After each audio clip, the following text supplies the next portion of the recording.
Today we are going to deal with a new chapter, that is gravitation. You might have already heard about the story which is related to Sir Isaac Newton and an apple. That is, Sir Isaac Newton was sitting near an apple tree. So he saw an apple which is falling down. By seeing that apple falling down, a thought came to his mind, and he thought, why this apple is coming down? When an apple is detached from the tree, this apple can come down. Similarly, this apple can go to the sides or it can go up also. But it always takes a path which is towards down. So that doubt which came in Sir Isaac Newton's mind made him to think more about this one. Whenever if you drop any object, this object will come towards earth. Why it is happening? Any object which is dropped from a height is coming towards earth. So the reason for this one, he thought so many reasons, and finally he understood this is happening because there is a force of attraction between the apple and the earth. And this force of attraction is called as gravitation. Now, here we are discussing about this force of attraction between the apple and the earth, or any other object and the earth.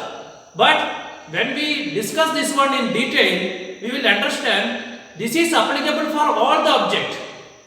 What we feel the gravity, that is the gravitation force or the gravity of earth, that is the force of attraction between any object and earth. But this is not just for earth. If you take any object, for example, we have sun and the entire solar system. So each and every planet in the solar system is revolving around sun. This is due to the gravitational force of sun. The sun pulls each and every object towards it, and because of that force only the planets are revolving around the sun. Just like if you take a rope and if you tie a stone and that one, and if you rotate like this, it will move in a circular path. That is because of the pull which is towards the center of the circle, that is towards your hand. Same way, there is a gravitational pull. Due to that one only, these planets are moving around the earth.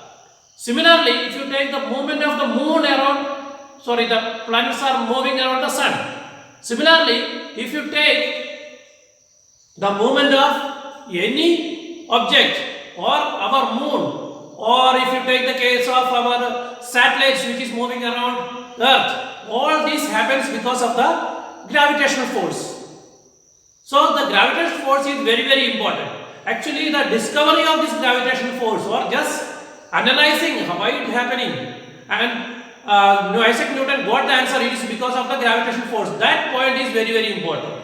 Previously also all these things were happening, but nobody thought or nobody discussed about that one, why it is happening. And Newton got the answer for this one. All these are happening because of the gravitational force. And on what factors this gravitational force will depend, and how much will be the force, all these details we have to discuss. So for all these things, Newton only made a law, that is called as the universal law of gravitation. The universal law of gravitation, it gives how much is the gravitational force between two objects. And it is not just about two objects like moon, earth or sun or something like that. If you take any two small objects also, there will be a gravitational force. But that force will be very, very small. It will be a negligibly small. That's why we will not feel such gravitational force. The masses are very small. But one more point is there. This is applicable for any object with mass. So in your non-standard level, you will have doubt what is that meaning of objects with mass. Because when you go to higher level, we will study many particles which is not having any mass, just like the light particle. If you take light as a particle, there are some other particles like neutrino and all. For such particles, mass is not there. So we will not consider the gravitational force in that case. So if mass is there, then there will be gravitational force. So now we will go to the universal law of gravitation, and we will get the equation for universal law of gravitation. According to the universal law of gravitation, every object in the universe attracts every other object with a force which is proportional to the product of their masses and inversely proportional to the square of the distance between them. That is, every object in the universe attracts each other. That's the first point. Every object in the universe attracts each other with a force which is proportional to the product of their masses. If the mass of the first object is m1 and mass of the second object is m2, then the gravitational force will be proportional to m1 into m2, or the product of m1 and m2. Or sometimes you will write it as capital M and small m. Anyway you can write. And it is proportional to the product of the masses. What is the meaning of that one? When mass increases, the force also increases. So they are proportional. Similarly, the second part of the same statement says that it is inversely proportional to the square of the distance. That is, if the distance between these two are d, then when this d becomes d square, we can take d square, and this force is inversely proportional to d square. That is how d square changes. If d square increases, force will reduce. That is very simple only. When it is very close, the attraction will be more. When this d increases, then the force will naturally reduce. Now if you take the diagram for this one, you think about two objects. One with a mass capital M and another object which is with a mass small m. So we have two objects with mass capital M and small m, and they are separated by a distance d. It is very important. Separation distance d is the distance from the center of this object to the center of that object, not this distance from this surface to this surface. You have to take from the center of this object to the center of this one here. So now what this universal law of gravitation says, the first part, there is a force between this m and m, that is capital letter M and small letter m, that is between these two objects there is a gravitational force. That is the first part, let it be there. And the second part says that the force of attraction is proportional to the product of their masses. That is, F is proportional to capital M into small m. So this is proportional to the product of the masses. What is the second one? It is proportional to the, or inversely proportional to the square of the distance. That is, F is proportional to, inversely is proportional means 1 by r square. Not only here it is d, so I will take it as d. Okay, 1 by d square.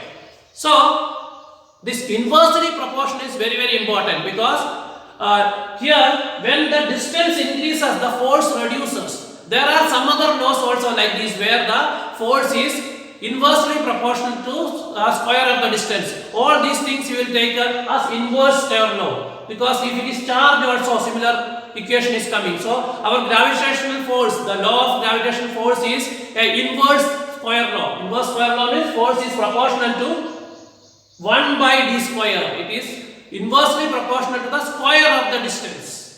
So we have two parts here. Once more, the force is proportional to the product of the masses. The force is proportional to 1 by d square. Now if you combine these two, you will get F is equal to, so we will take proportional. So F is proportional to capital M into small m divided by d square. So it is m into m by d square.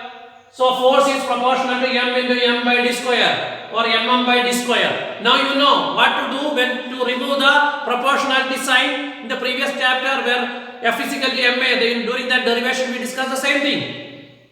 What to do here? If you are removing the proportionality sign, we have to put a constant. And here we will put a constant. As it is gravitation, the constant is given as g, capital letter G. Don't write small letter g, because small letter g is another thing that we have to study after this one. So g into m into small letter m divided by d square. So this is the equation for calculating the gravitational force. This equation is very, very important. F is equal to G into M into small m divided by d square. This G is the proportionality constant here. This proportionality constant G is called as the universal gravitational constant. It's very, very important. This G is called as the universal gravitational constant. So why it is called as universal gravitational constant? Just from the word itself you will understand it is universal gravitational constant. The first answer which will come to your mind is this value is same throughout the universe, or it is constant throughout the universe. That's why it's called as universal gravitational constant. That's the simple meaning which you can understand from that one. The gravitational constant G is same throughout the universe.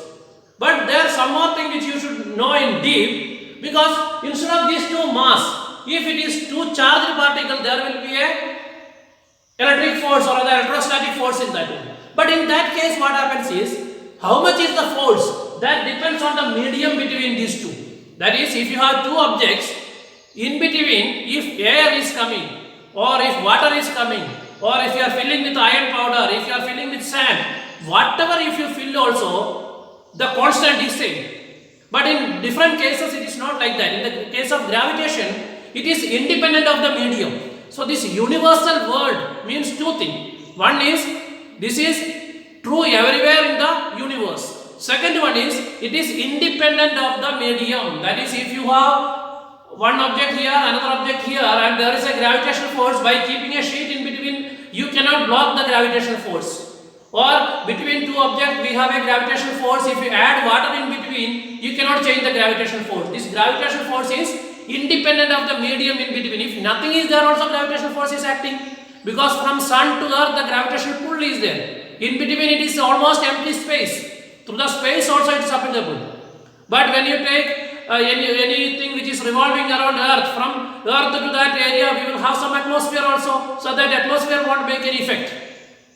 So this G is called as universal gravitational constant because its value throughout the universe it is same only, and it is independent of the medium also. And the value of G is equal to 6.67 into 10 to the power. You have to remember this value, correct? 6.67 into 10 to the power minus 11 is the value. 6.67 into 10 to the power minus 11. Unit also is there for that one. Newton meter square kilogram raised to minus 2. Newton meter square kilogram raised to minus 2. This is the SI unit. Newton meter square kilogram raised to minus 2. Or you just remember, at least you have to remember this value, that is 6.67 into 10 to the power minus 11 is the value of universal gravitational constant. So once more we will go to this one entire thing, that is universal law of gravitation states that every object attracts any other object, and the force of attraction is proportional to the product of their masses. F is proportional to m into m. After that, it is inversely proportional to the product of the inversely proportional to the square of the distance. So F is inversely proportional to 1 by d square. If you combine these two equations, you will get F is proportional to m into m by d square.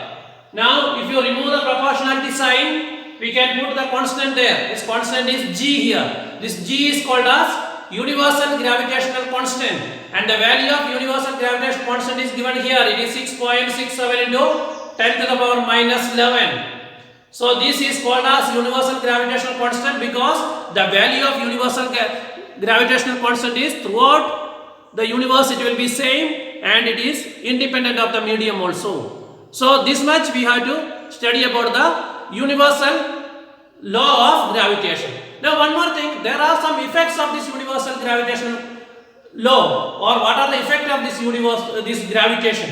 You know most of the effects. The first one is the main thing what we told, the force by which the people and all the objects in the earth which is bound to the earth, which is because of the gravitational force. Any object on the earth which is bound to the, otherwise everything should fly. You know, earth is rotating, everything should fly away. It is not flying, everything is bound to the earth due to the gravitational force.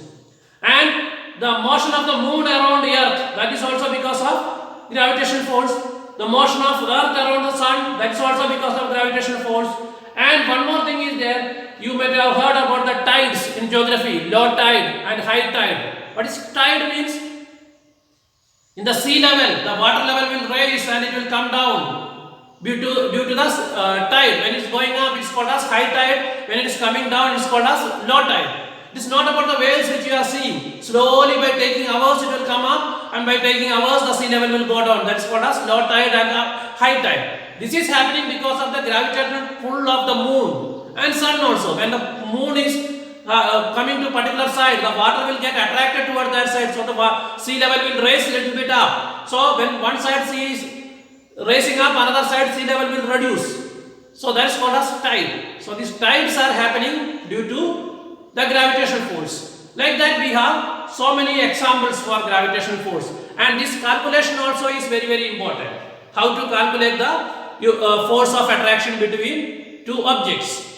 Now we will discuss about that one, how to calculate the force of attraction between two objects. So in the beginning itself, you can use this equation. If a question comes, two objects are separated by a distance, how to calculate the force means same. You have to use the equation F is equal to G into M into small vector m by d square. This equation you have to use. Then here G you have to put the value, this value put, and D distance you have to take. You have to take the distance in meter and square. Like that you can do the numerical problems. Sometimes the questions can come, if the mass is doubled, what will happen to the gravitational force? For example, if a question comes, if mass of both objects are doubled, then what will happen to the gravitational force? That we can check. For example, in the same case we will check that one. Mass of both objects are doubled, and let the new gravitational force be F dash. This F dash is equal to G into this mass is doubled and this mass also is doubled. So instead of m you can write 2m into this one also will become 2 times. That also becomes 2m divided by d square. So what is that? This G into 2 into 2 for capital M into small m divided by d square. Now you will take this G, this 4 outside, 4 into G into m by d square. But you know this much is our old f. So what we can write? This new f dash is equal to 4f. Or we can say, if both mass are doubled, then this force will become 4 times. If only one is doubled, it will become 2 times. If it is made 3 times, what will happen? Same method you can calculate. Now another question can come. If the distance between the objects is doubled, then what will happen?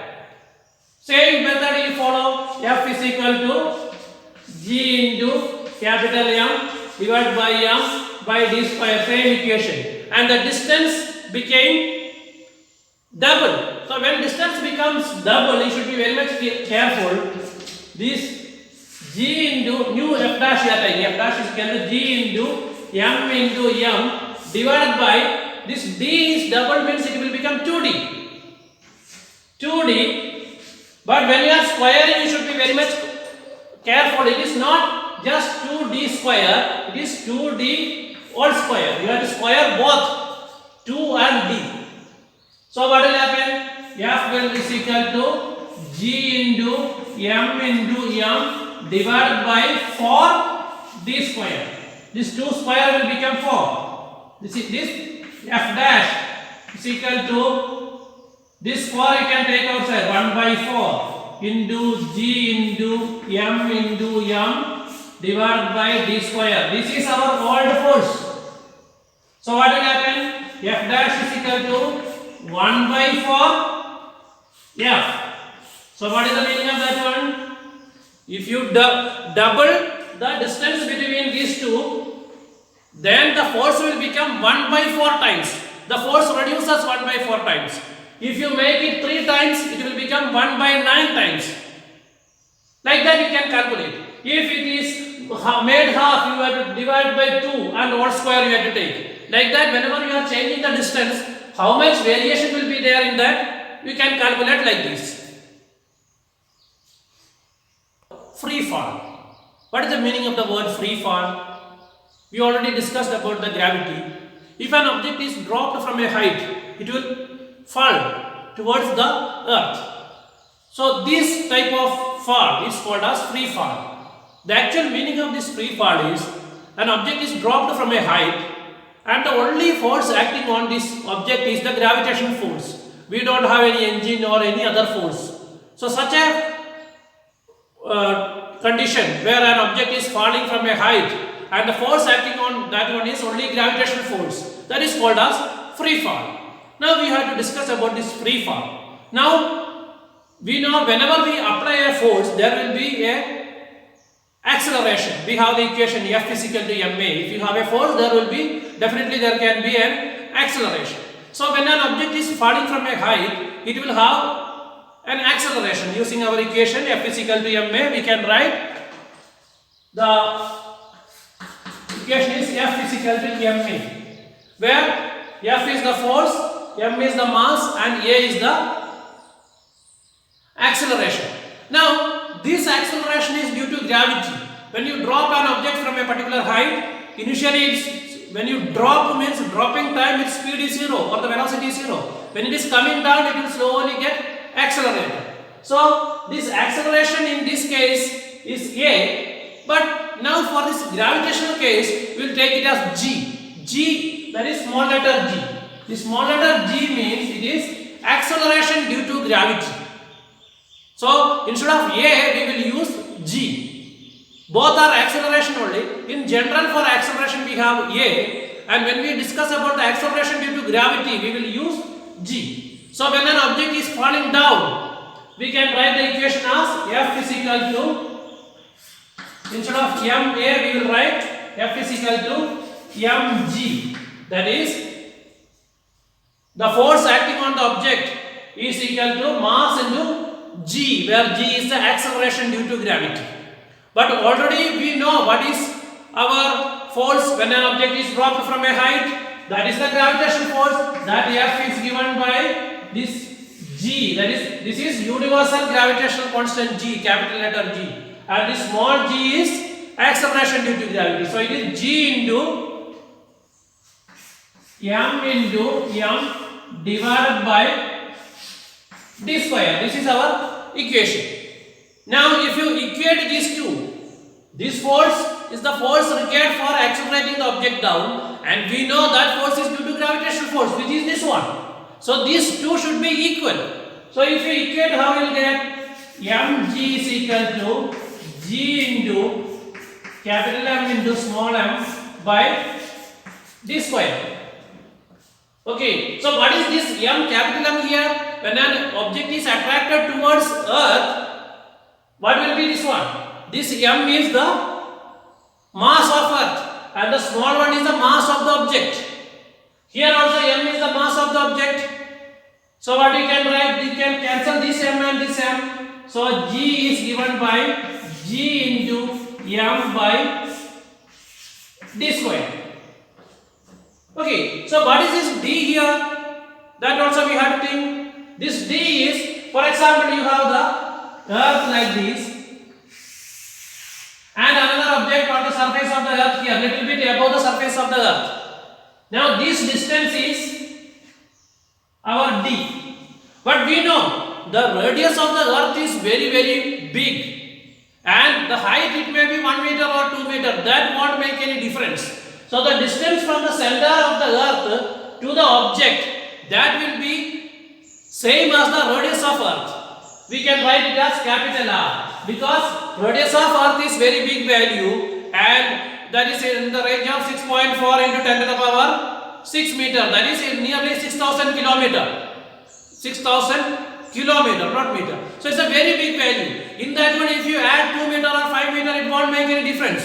So this distance can be taken as R itself, that is radius of earth. If you apply that one here, what you will get? G is equal to this capital G into m divided by r square. So the acceleration due to gravity is given by this equation. Acceleration due to gravity is given by the equation G is equal to G into M. What is this M? This is the mass of Earth. Total Earth's mass we have to put. And what is this R? This R is the radius of Earth. You can substitute the values of this one. You can substitute the value of radius of Earth here. That we know what is the radius of Earth and what is the mass of Earth also. That also we can substitute. When you substitute all this value, you will get the actual value of acceleration due to gravity. That is G. So you will get the G as 9.8 meter per second square. So the value of acceleration due to gravity of Earth is given by this one, that is G is equal to 9.8 meter per second square. Meaning of that one is, if you drop any object from a particular height or any height in a few meters, okay, the practical height which we are taking. So when you drop the object, the acceleration of all the particles or all the objects which you are dropping will be same. That is given by G is equal to 9.8 meter per second. If you drop a small stone or if you put a big stone or whatever be the object, when you drop from the particular height, then it will have the same acceleration. The acceleration will be 9.8 meter per second. So acceleration due to gravity of Earth is a constant value, almost constant. I am telling it as almost constant because here we taken Earth as an exact circle or the sphere. Actually, drawing circle means in the actual case it's a sphere, but Earth is not a perfect sphere. So what will happen is there will be small difference. That's why the acceleration due to gravity, even though if you take this 9.8 up to 9.8, it is constant. If you take some more digits, there will be small difference in the acceleration due to gravity also. So for calculations and all, we will take acceleration due to gravity as a constant, which is equal to 9.8 meter per second. So acceleration due to gravity of Earth is a constant and it is 9.8 meter per second. But it is not strictly a constant. It can vary little bit because of the shape of Earth. The shape of Earth, if you take the polar region and the equatorial region, the polar region radius is little bit less. See here in this equation, radius is coming in the denominator. When the denominator becomes less, the total value will become more. So acceleration due to gravity in the polar region will be little bit more than the equatorial region. That also you have to remember. Acceleration due to gravity, we will consider it as a constant for calculation. But in small level, if microscopic level, if you take, there is a small difference in the acceleration due to gravity in the polar region and the equatorial region. That is because of the change in the radius of Earth. Because it's not exact sphere shape, it is little bit pressed shape, oval shape, or in junior class you will study it as the shape of a egg and all. It's not that much deviation is not there, but minor deviation is there. So the acceleration due to gravity in the polar region will be little bit less. The reason is the shape of the Earth is not exactly spherical. So that's about the acceleration due to gravity. Now we can calculate all the movement, how much time will take if an object is dropped from a particular height. All those things you can calculate using this acceleration due to gravity. But when you are doing calculation on acceleration due to gravity, we can use the three equations of motion. What are the three equations of motion? V is equal to U plus AT. This one you studied. Second one is S is equal to UT plus half AT square. Next one is V square minus U square is equal to 2AS. Now the same thing we can use in the case of gravitation also, but you have to keep something in mind, then only this will work. Because when you throw something up, if you take the upward direction as positive, then the gravitation force is downward. So there is a difference in that one. Whether you got the thing? So if you take the upward direction as positive, then you have to take the gravitation as negative.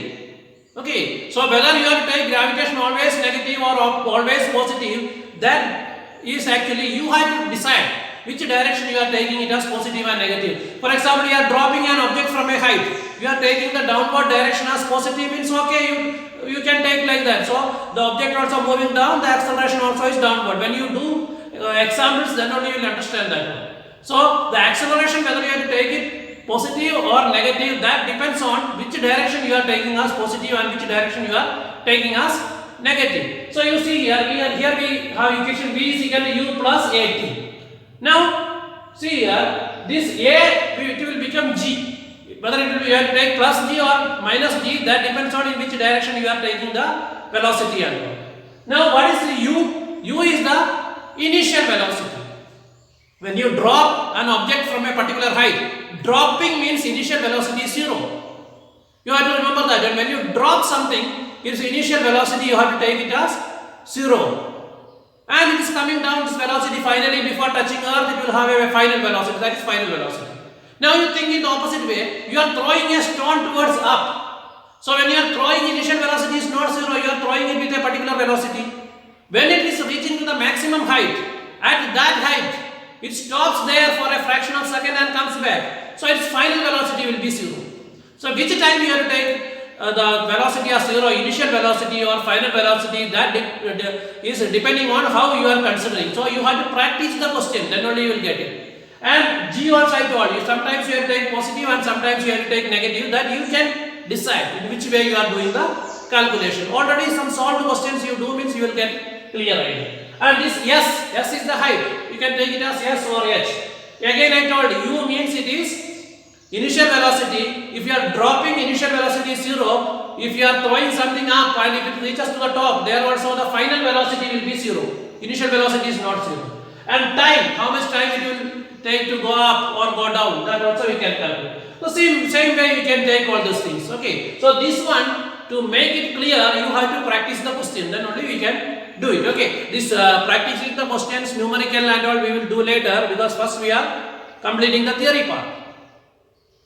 So that's about the free fall. So this equation you have to use, and the acceleration due to gravity and the value, the unit of acceleration due to gravity will be same as normal acceleration only, meter per second square, and the value is 9.8. Don't forget it.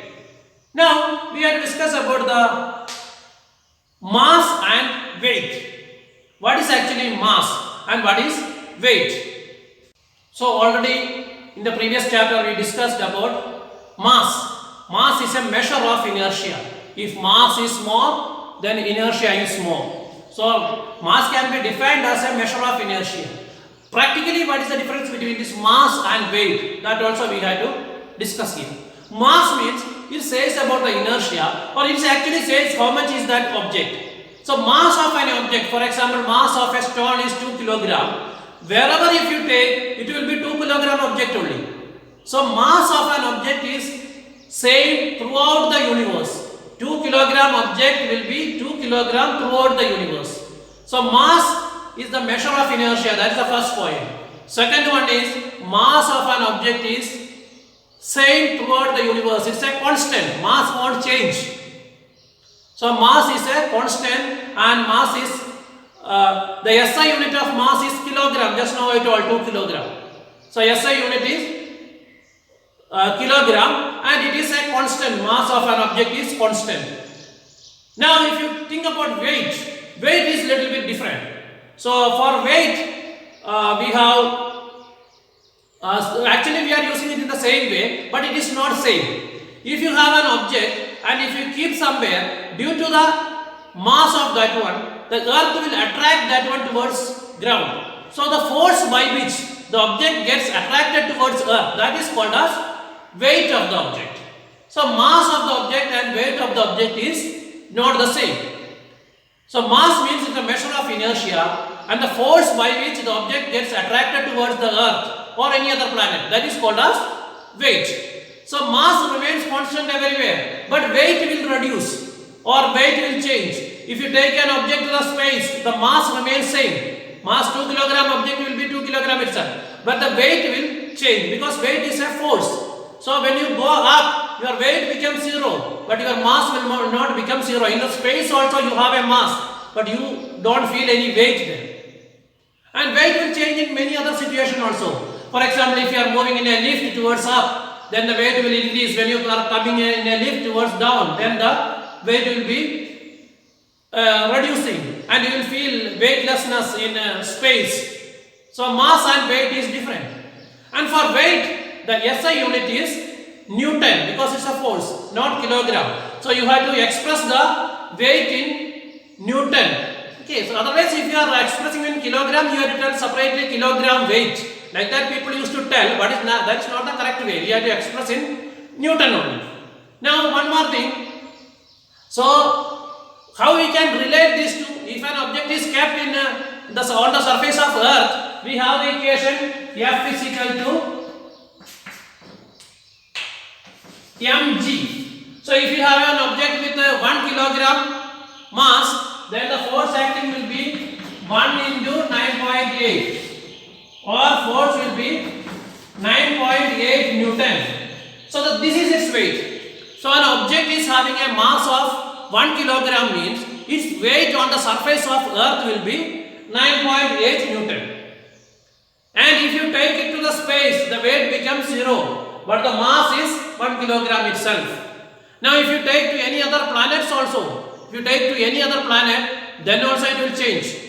So in different planet, the object will have different weight also, but the mass remains same. The unit also you should remember, that is mass is kilogram and weight is in Newton. Now one more thing, if you take the case of the weight in moon, on the moon also object is having a weight, but the weight is less. You don't think that in moon weight is not there. In moon also weight is there, but it is less. So how much less it will be? That we will discuss now. Okay. So already we know weight means the force by which the object gets attracted towards Earth. So first we will take the weight of an object on Earth. We will take it. So weight on Earth, W-E I am writing. So G into M means mass of Earth into mass divided by R. Their distance was there, here radius of Earth I am taking. RE square. Now what about weight of the object on moon? Same way, G into mass of moon into M divided by radius of moon square. Okay, now if you, so this is moon, not Earth. Okay, now if you divide this one with this one, what you will get? Weight on moon divided by weight on Earth. You have to divide this one, G into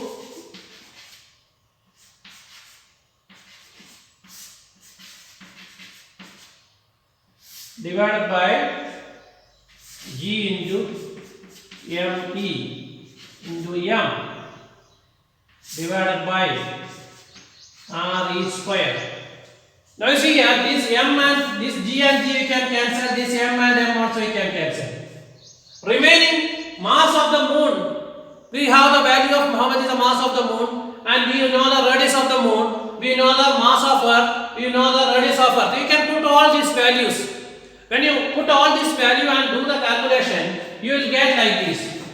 Wm by We is equal to 1 by 6. So what is the meaning of that one? That is the weight of an object on moon will be 1 by 6 of the weight of the object on Earth. That is, if you are 60, your weight is 60 kg weight, actually it should be Newton, 60 kg into 9.8. So you just, for easy understanding, take, you are feeling yourself like a weight like a 60 kg, then if you go to moon, it will be 1 by, you will feel yourself as 10 kg only. So the weight will reduce. It doesn't mean that the weight is 0. In some other planet, it can be more also. So the weight depends on the gravitational pull of that planet. Mass will not change, weight changes. Weight depends on the gravitational pull. So once more you can see this one. No need of remembering all the mass of the moon, all those things are there in the textbook. That is not required. If you write this much and directly you write 1 by 6, that's enough. No need of by hearting how much is the mass of the moon, how much is the mass of Earth and all. Okay. If you have an almost idea about this one, that is sufficient. So any object when you are taking to moon, the weight of the object will reduce. It will be 1/6 times the weight of the object on earth. So this much we have to study about the gravitation. And in your textbook you have some more topics after this one, like flotation, pressure and all. For time being, because of the COVID pandemic, that much topics is removed from the syllabus for this year. So thank you.